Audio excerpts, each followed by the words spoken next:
It's not too late to seize your dreams and discover endless joy. Inspirational speaker Don Kaiser joins us this morning to talk about the first steps that will lead you to the ultimate life that you dream of living. Yeah. That's an awesome little setup right there. Happy It's Friday. a lot of pressure for you. Oh, we can do it though. I fully believe it, right? Happy Friday is right. So Happy Friday. Where would you like to start this morning? Well, so do you guys know anybody who aspires to do more and be more, and yet they kind of just keep putting that on the shelf and they take it off maybe during the spring cleaning and go, oh, that was really cool, but I'll just put it back there, right?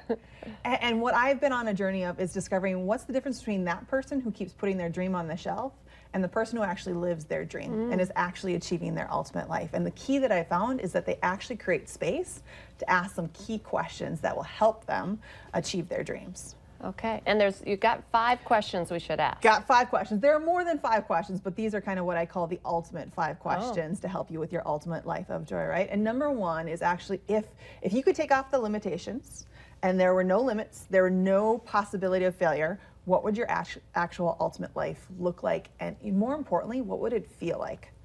A lot of clients that I work with can tell me a broad description, but what does it actually feel like if you were to step into your ultimate life of joy? I know that when I started my journey of discovering what my dream was, I had kind of the 4 F's I said. So I wanted fun, I wanted freedom, I wanted fulfillment, and I wanted flow. That was what I wanted my ultimate life to feel like. But I also had to define, what does fun actually look like? You know, it's not just a party every day. It's not just going on a vacation every day, but what does it look like to have fun with clients? What does it look like to have fun writing a contract? What does it look like to have fun driving to Bismarck, North Dakota for a speaking engagement, right? But asking that question, what does your ultimate life look like and feel like? I try to make work fun, so I mean, you're right, it's not just on vacation. Okay, yeah, so getting that feeling part, right? Because when we can feel what our ultimate life is, our passion gets excited for it. Like, you get energized, right? Because joy is ultimately a feeling of it.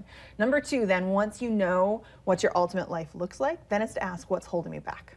What's actually stopping me? What keeps me from taking the dream off the shelf and actually achieving it?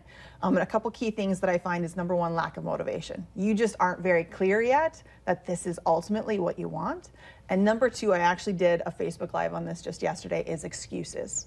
We use excuses as legitimate reasons for not pursuing our ultimate life. And they sound really logical in our head, right? I don't have time, right?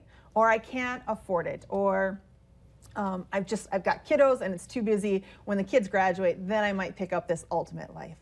But really, those are all excuses that we have to bust through, and that's part of what we do in the retreats that I hold, is we actually figure out what's behind those excuses, and a lot of it is fear.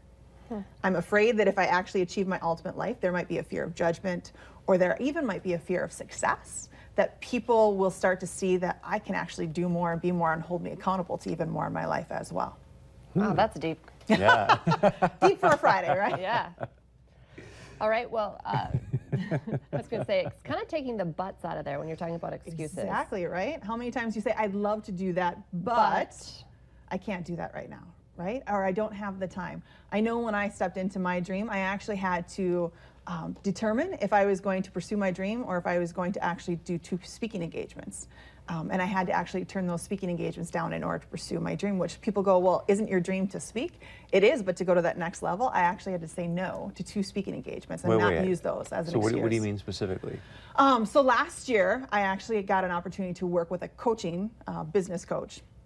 But part of it was that in order to work with her, I had to be gone 2 specific days she had already picked where these retreats were going to be. I see what you're saying. And I had speaking engagements already booked. So I actually had to turn down income in order to achieve my dream, which people go, how could you do that? I said, because I let go of the but, right? Yeah. I can't do that, but I can. I can make the choice to say, nope, that's my schedule, that's my choice. I'm going to actually choose to go higher than that. Okay, we're going to take a quick break and we're going to get the rest of the list right after this.